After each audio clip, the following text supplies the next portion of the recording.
اللہ تعالیٰ نے ہارون علیہ السلام کو نبوت عطا فرما دی۔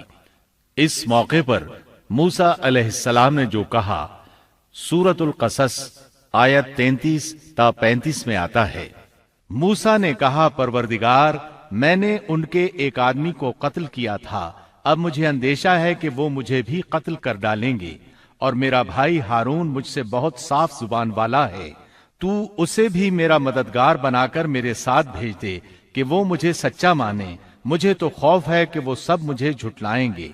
اللہ تعالیٰ نے فرمایا، ہم تیرے بھائی کے ساتھ تیرا بازو مضبوط کر دیں گے اور تم دونوں کو غلبہ دیں گے، فرعون کے لوگ تم تک پہنچ ہی نہیں سکیں گے، ہماری نشانیوں کے سبب تم دونوں اور تمہاری فرمانبرداری کرنے والے ہی غالب رہیں گے۔ موسیٰ علیہ السلام نے سفر طے کیا اور فرعون کی طرف چلے آئے۔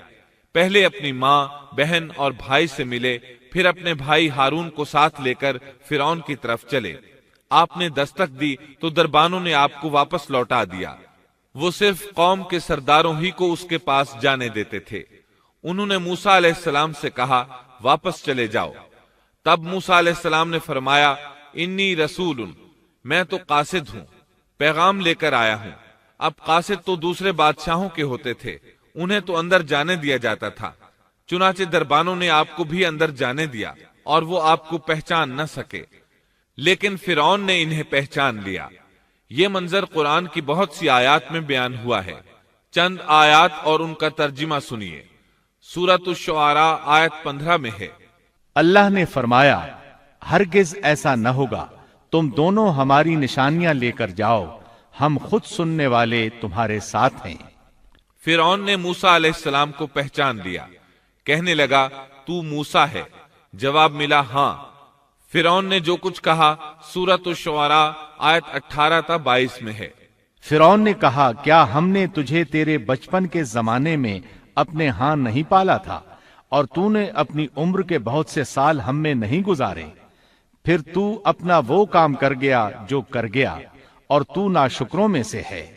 موسیٰ نے جواب دیا، میں نے یہ کام اس وقت کیا تھا جب میں راستہ بھولے ہوئے لوگوں میں سے تھا، پھر تم سے خوف کھا کر میں بھاگ گیا، پھر مجھے میرے رب نے حکم اور علم دیا اور مجھے اپنے پیغمبروں میں سے کر دیا۔ مجھ پر کیا تیرا یہی احسان ہے جسے تو جتا رہا ہے کہ تو نے بنی اسرائیل کو غلام بنا رکھا ہے؟ موسیٰ علیہ السلام نے یہ باتیں فرعون سے پورے رعب اور دبدبے سے کہیں۔ تب فرعون بولا، وما رب العالمین، وہ رب کون ہے جس کی طرف تو ہمیں بلانا چاہتا ہے؟ موسیٰ علیہ السلام نے فرمایا، وہ آسمانوں اور زمین اور ان کے درمیان کی تمام چیزوں کا رب ہے، اگر تم یقین رکھنے والے ہو۔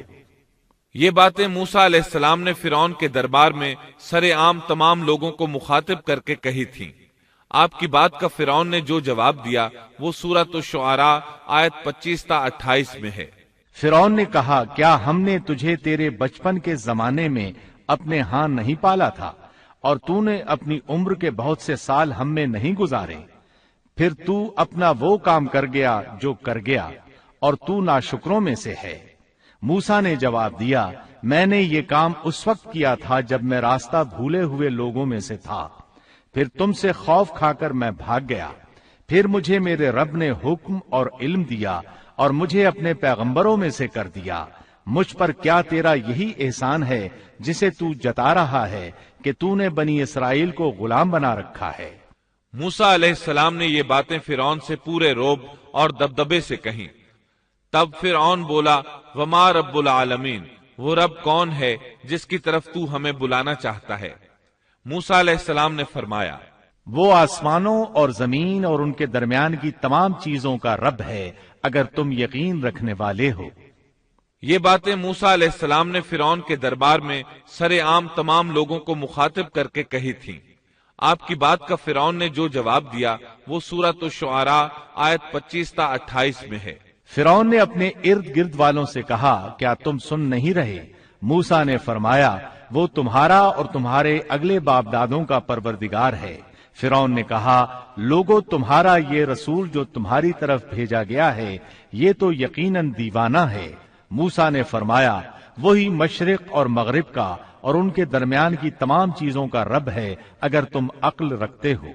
موسیٰ علیہ السلام نے اب ایسی چیزوں کا ذکر شروع کیا جو فرعون کے بس میں نہیں تھیں، اس لیے کہ فرعون کہتا تھا میں رب ہوں، جبکہ موسیٰ علیہ السلام فرما رہے تھے آسمانوں کا، زمینوں کا، مشرق اور مغرب کا رب اللہ ہے۔ اور یہ وہ چیزیں تھیں جن کو سب جانتے تھے کہ یہ فرعون کی دسترس میں نہیں ہیں۔ جب معاملہ یہاں تک پہنچ گیا، یعنی خطرناک حد تک پہنچ گیا، تو فرعون نے ان الفاظ میں دھمکی دی۔ فرعون کہنے لگا سن لے، اگر تو نے میرے سوا کسی اور کو معبود بنایا تو میں تجھے قیدیوں میں ڈال دوں گا۔ جواب میں موسیٰ علیہ السلام نے فرمایا اگرچہ میں تیرے پاس کوئی ظاہر چیز لے آؤں۔ جواب میں فرعون نے کہا اگر تو سچوں میں سے ہے تو اس کو پیش کر۔ اب وقت آ چکا تھا کہ موسیٰ علیہ السلام اس کے سامنے معجزات ظاہر فرماتے۔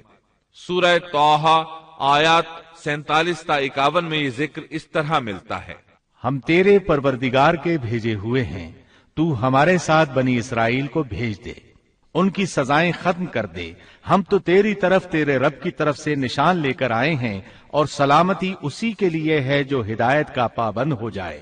ہماری طرف وحی کی گئی ہے کہ جو جھٹلائے اور روگردانی کرے اس کے لیے عذاب ہیں۔ فرعون نے پوچھا اے موسیٰ تم دونوں کا رب کون ہے؟ انہوں نے جواب دیا ہمارا رب وہ ہے جس نے ہر ایک کو اس کی خاص شکل و صورت عنایت فرمائی، پھر راہ سمجھا دی۔ اس نے کہا اچھا یہ تو بتاؤ اگلے زمانے والوں کا حال کیا ہونا ہے؟ فرعون کا مطلب یہ تھا کہ جنہوں نے اس رب کی عبادت نہیں کی جس کے بارے میں تو ہم سے گفتگو کر رہا ہے، ان کا حال کیا ہوگا؟ موسیٰ علیہ السلام نے جو جواب دیا اس کا ذکر سورہ طٰہٰ آیت 52 میں آیا ہے۔ انہوں نے جواب دیا ان کا علم میرے رب کے ہاں کتاب میں موجود ہے، نہ تو میرا رب غلطی کرتا ہے نہ بھولتا ہے۔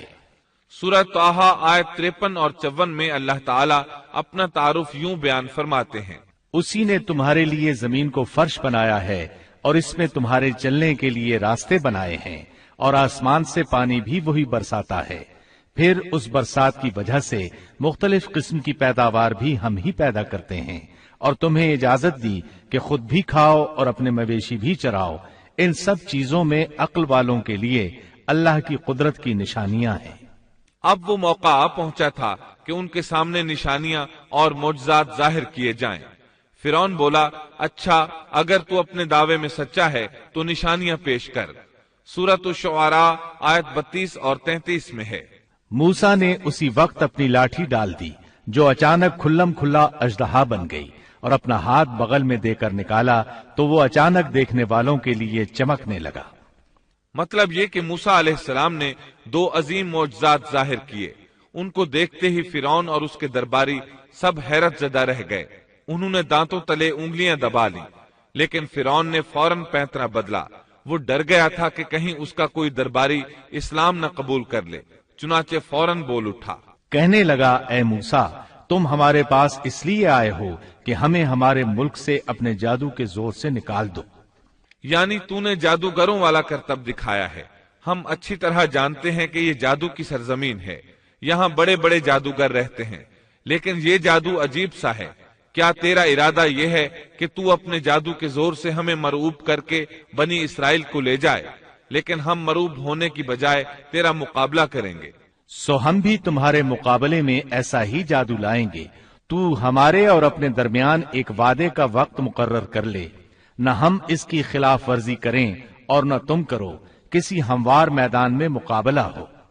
موسیٰ علیہ السلام تو اسی موقع کی تلاش میں تھے تاکہ سب لوگوں کو دعوت دے سکیں۔ موسیٰ علیہ السلام نے اسی وقت کہا۔ موسیٰ نے جواب دیا کہ زینت اور جشن کے دن کا وعدہ ہے، اور یہ کہ لوگ دن چڑھے ہی جمع ہو جائیں۔ مطلب یہ تھا کہ چاشت کے وقت لوگوں کو جمع ہونے کے لیے کہا جائے۔ فرعون نے 40 جادوگر بلائے، اپنی مرضی سے ان کا انتخاب کیا۔ وہ سب کے سب نوجوان تھے۔ انہوں نے بڑے بڑے جادوگروں سے بچپن ہی سے جادو کا فن سیکھنا شروع کر دیا تھا۔ اپنے بچپن سے لے کر جوانی تک وہ جادو ہی سیکھتے رہے تھے۔ غرض سب کے سب یعنی 40 جادوگر جمع ہو گئے، پھر میدان میں آئے۔ موسیٰ علیہ السلام نے انہیں جن الفاظ میں ڈرایا وہ سورہ طٰہٰ آیت 61 میں آئے ہیں۔ موسیٰ نے ان سے کہا تمہاری شامت آ چکی ہے، اللہ تعالیٰ پر جھوٹ اور افتراء نہ باندھو، کہیں اللہ تمہیں کسی قسم کی سزا سے نیست و نابود نہ کر دے، اور جو جھوٹ باندھتا ہے وہ بالآخر ناکام ہی رہتا ہے۔ جادوگروں نے یہ سن کر چہمے گوئیاں شروع کر دی۔ ان کو لوگ تو سن رہے تھے لیکن فرعون نہیں سن رہا تھا۔ سورہ طٰہٰ آیت 62 میں ہے۔ پس یہ لوگ آپس کے مشوروں میں مختلف رائے ہو گئے اور چھپ کر چپکے مشورہ کرنے لگے۔ مطلب یہ کہ وہ آپس میں کہنے لگے ممکن ہے یہ نبی ہی ہوں، انہوں نے ہمیں پہلے ہی خبردار کر دیا ہے۔ کچھ کی رائے اس کے خلاف تھی۔ پھر صلاح مشورے کے بعد یہ سب فرعون کے پاس آئے اور کہنے لگے اگر ہم غالب آ گئے تو کیا ہمیں کوئی بڑا صلہ اور انعام بھی ملے گا؟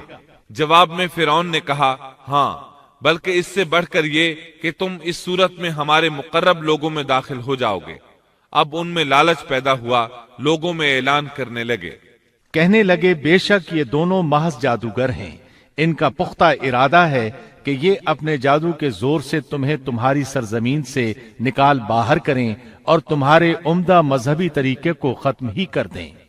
پھر آپس میں باتیں کرتے ہوئے یوں کہنے لگے کہ اختلاف نہ کرو، سب مل کر اپنی تدبیر آزماؤ اور صف بنا کر مقابلے میں آؤ۔ چنانچہ 40 کے 40 جادوگر ایک ہی صف بنا کر فخر اور غرور سے چلتے ہوئے موسیٰ علیہ السلام کی طرف بڑھنے لگے۔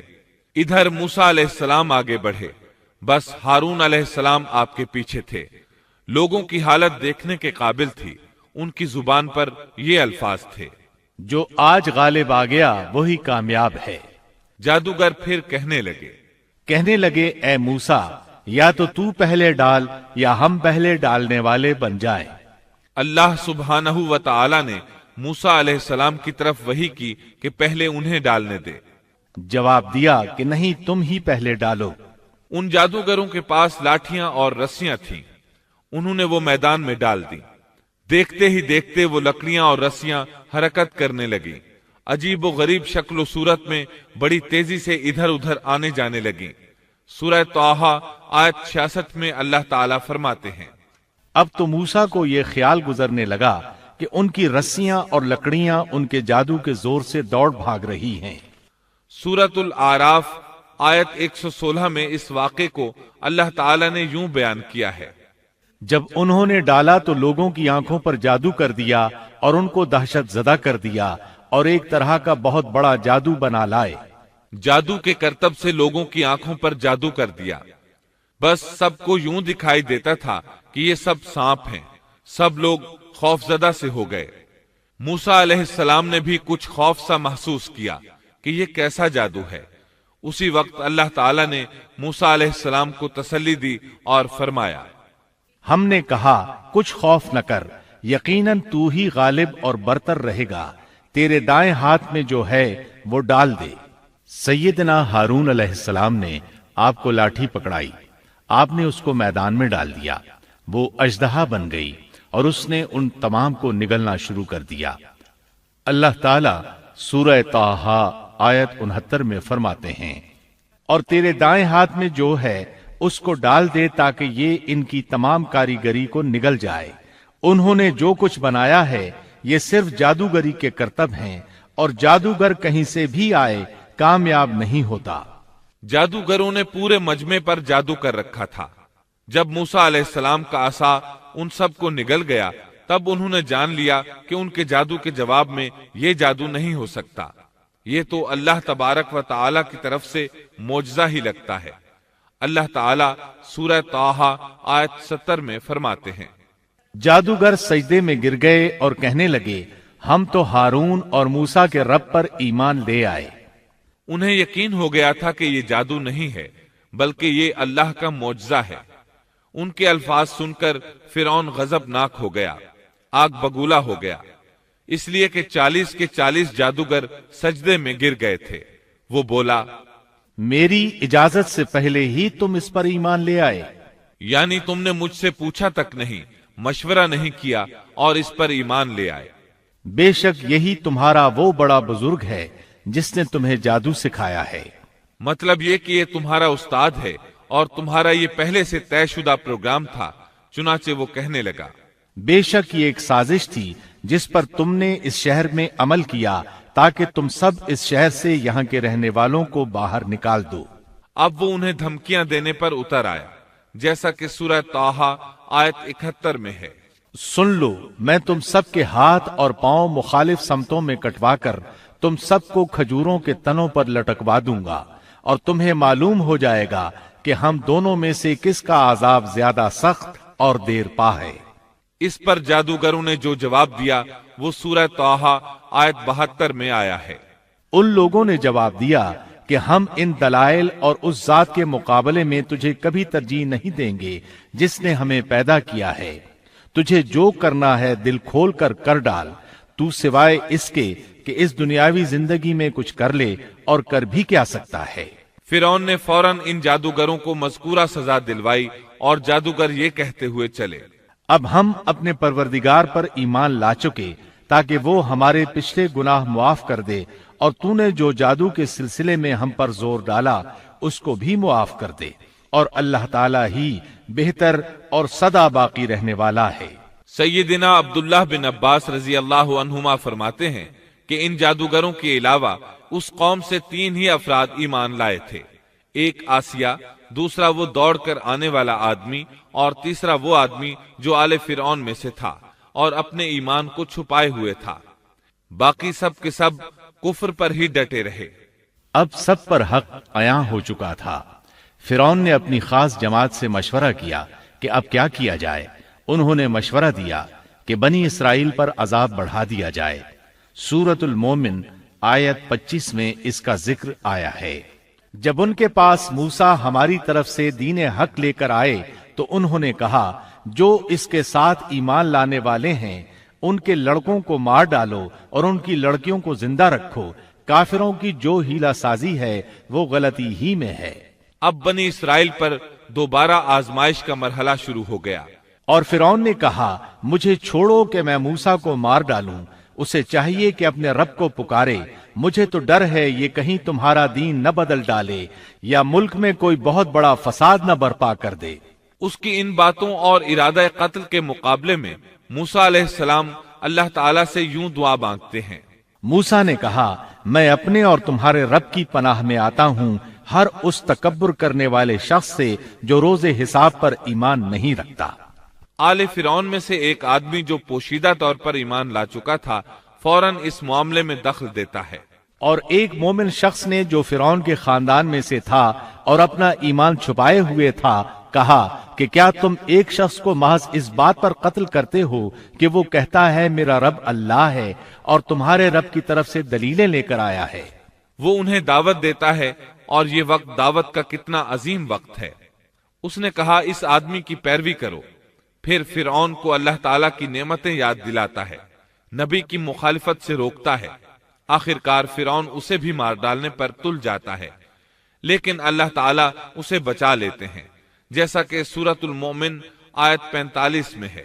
پس اللہ تعالیٰ نے اسے تمام برائیوں سے محفوظ رکھا جو ان لوگوں نے سوچ رکھی تھیں، اور فرعون والوں پر بری طرح کا عذاب الٹ دیا۔ مسلسل تبلیغ اور معجزات دکھانے کے باوجود موسیٰ علیہ السلام پر بنی اسرائیل کے علاوہ آل فرعون سے تھوڑے سے لوگ ایمان لائے تھے۔ اکثر لوگ فرعون اور سرداروں کے ڈر کی وجہ سے کفر و سرکشی پر ہی بضد رہے، جیسا کہ اللہ تعالیٰ سورہ یونس آیت 38 میں فرماتے ہیں۔ پس موسیٰ پر ان کی قوم میں سے صرف چند آدمی ہی ایمان لائے تھے، وہ بھی فرعون سے اور اپنے حکام سے ڈرتے ڈرتے کہ کہیں ان کو تکلیف نہ پہنچائے، اور یقیناً فرعون اس ملک میں زور رکھتا تھا اور وہ حد سے بڑھا ہوا تھا۔ بنی اسرائیل پر آزمائشیں شروع ہو گئیں، اور موسیٰ نے کہا، اے میری قوم، اگر تم اللہ پر ایمان رکھتے ہو تو اسی پر توکل کرو، اگر تم اطاعت کرنے والے ہو۔ انہوں نے عرض کیا کہ ہم نے اللہ ہی پر توکل کیا ہے۔ پہلے اگرچہ انہوں نے موسیٰ علیہ السلام سے شکوہ کیا تھا اور یہ کہا تھا، ہم تو ہمیشہ مصیبت ہی میں رہے، آپ کی تشریف آوری سے پہلے بھی اور آپ کی تشریف آوری کے بعد میں بھی۔ مطلب یہ تھا کہ آپ کی پیدائش سے پہلے بھی فرعون نے ہمارے لڑکے ذبح کیے، اور آپ کے دعوی نبوت کے بعد بھی یہی حال ہے۔ البتہ بعد میں انہوں نے اپنے اس جواب سے رجوع کر لیا، معافی مانگی اور یوں کہا، انہوں نے عرض کیا کہ ہم نے اللہ ہی پر توکل کیا، اے ہمارے پروردگار، ہم کو ان ظالموں کے لیے فتنہ نہ بنا اور ہمیں اپنی رحمت سے ان کافر لوگوں سے نجات دے۔ اس کے بعد اللہ تعالیٰ نے موسیٰ علیہ السلام کو وحی فرمائی. اس کا ذکر سورہ یونس آیت 87 میں ہے. اور ہم نے موسیٰ اور ان کے بھائی کے پاس وحی بھیجی کہ تم دونوں اپنی قوم کے لیے مصر میں گھر بنا لو. مطلب یہ کہ اپنے گھروں ہی کو مسجد بنا لو. یعنی فرعون کی طرف سے سختی اور نگرانی زیادہ ہے اور تمہارے لیے مسجدوں میں آ کر نماز پڑھنا ممکن نہیں، تو تم گھروں ہی میں نماز ادا کرتے رہو، جیسا کہ سورہ یونس آیت 87 میں ہے. اور نماز کے پابند رہو اور آپ مسلمانوں کو بشارت دے دیں. اسی موقع پر موسیٰ علیہ السلام نے ایک دعا فرمائی. اور موسیٰ نے عرض کیا، اے ہمارے رب، تو نے فرعون کو اور اس کے سرداروں کو سامان زینت اور طرح طرح کے مال دنیاوی زندگی میں دیے. اے ہمارے رب، اسی واسطے دیے ہیں کہ وہ تیری راہ سے گمراہ کریں. اے ہمارے رب، ان کے مالوں کو نیست و نابود کر دے اور ان کے دلوں کو سخت کر دے، سو یہ ایمان نہ لانے پائیں یہاں تک کہ دردناک عذاب کو دیکھ لیں. مورخین کہتے ہیں فرعون کی قوم کے بڑے بڑے سرداروں کے مال، حتیٰ کہ ان کے کھانے کی چیزیں پتھر اور مٹی کے ڈھیلے بن گئے، یہاں تک کہ انڈے اور دال بھی. اور یہ اس بات کا نتیجہ تھا کہ اللہ تعالیٰ نے موسیٰ اور ہارون علیہ السلام کی دعا کو قبول فرما لیا ہے، جیسا کہ اللہ تعالیٰ سورہ یونس آیت 89 میں فرماتے ہیں. حق تعالی نے فرمایا کہ تم دونوں کی دعا قبول کر لی گئی، سو تم ثابت قدم رہو اور ان لوگوں کی راہ نہ چلنا جن کو علم نہیں. اس کے بعد بنی اسرائیل پر بلائیں اور آزمائشیں سخت ہو گئیں. سورۃ الاعراف آیت 129 میں ہے. قوم کے لوگ کہنے لگے، ہم تو ہمیشہ مصیبت ہی میں رہے، آپ کی تشریف آوری سے پہلے بھی اور آپ کی تشریف آوری کے بعد بھی.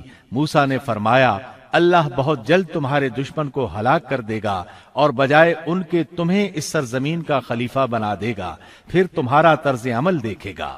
یعنی بہت جلد اللہ تعالیٰ تمہیں زمین میں حاکم بنائے گا، وہ تمہیں دیکھے گا کہ تم کیسے عمل سر انجام دیتے ہو.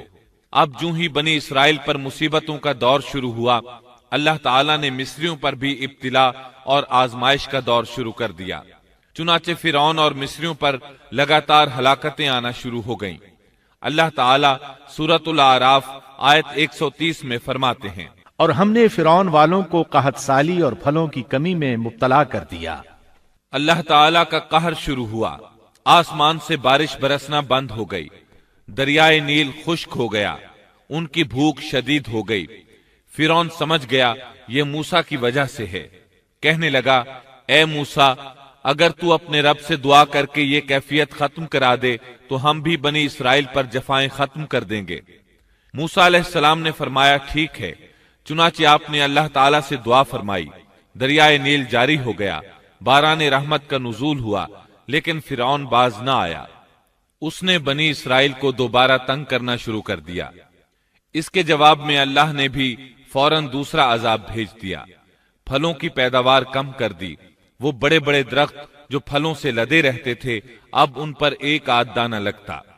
کھجوروں کے درختوں پر بس ایک آدھ کھجور لگتی. انگوروں کی بیلوں پر بھی ایک آدھ انگور نظر آتا. اب فرعون نے پھر کہا، اے موسیٰ، اپنے پروردگار سے دعا کر، وہ ہم سے اس آزمائش کو ہٹا لے تو میں بنی اسرائیل کو جانے دوں گا. چنانچہ موسیٰ علیہ السلام نے دعا فرمائی، پھر پھل لگنے شروع ہو گئے. مصر میں خیر و برکت کا دورہ شروع ہو گیا. لیکن فرعون نے بنی اسرائیل کو پھر بھی نہ چھوڑا، الٹا انہیں منحوس قرار دیا اور کہا کہ ہماری تکالیف و مصائب کے صرف تم ذمہ دار ہو. اللہ تعالیٰ اس بارے میں سورۃ الاعراف آیت 131 میں فرماتے ہیں، سو جب ان پر خوشحالی آ جاتی تو کہتے کہ یہ تو ہمارے لیے ہونا ہی چاہیے، اور اگر انہیں کوئی بدحالی پیش آ جاتی تو موسیٰ اور ان کے ساتھیوں کی نحوست بتلاتے. یاد رکھو کہ ان کی نحوست اللہ کے پاس ہے، لیکن ان کے اکثر لوگ نہیں جانتے. مطلب یہ کہ یہ سب کچھ تو تمہارے کفر کی وجہ سے ہے. اس کے بعد مزید نشانیاں ظاہر ہونے لگیں. اللہ سبحانہ و تعالی سورۃ الاعراف آیت 133 میں فرماتے ہیں، پھر ہم نے ان پر طوفان بھیجا اور ٹڈیاں اور جوئیں اور مینڈک اور خون کہ یہ سب کھلے کھلے معجزے تھے. یہ کل 9 معجزے تھے. ان میں سے پہلا معجزہ لاٹھی کا اژدہا بن جانا، دوسرا معجزہ ہاتھ کا روشن ہو جانا، تیسرا معجزہ قحط سالی، چوتھا معجزہ پھلوں میں کمی، اور باقی 5 معجزات کا ذکر اسی آیت مبارکہ میں آیا ہے. طوفان، ٹڈیاں، جوئیں، مینڈک اور خون۔ ان 5 میں سے پہلا معجزہ ہے طوفان۔ دریائے نیل میں ایسی طغیانی آئی کہ پانی مصر میں داخل ہو گیا۔ بنی اسرائیل کے گھروں کے سوا سب کچھ غرق ہونے لگا۔ سیلابی ریلا کسی اسرائیلی کے گھر کے قریب آتا تو رک جاتا، کسی مصری کے گھر کے قریب آتا تو اس میں داخل ہو جاتا۔ وہ اپنی آنکھوں سے اپنی ہلاکتوں اور غرقابی کو دیکھ رہے تھے۔ آخر موسیٰ علیہ السلام سے فریادیں کرنے لگے، اے موسیٰ، اس بلا کو بھی رکوا۔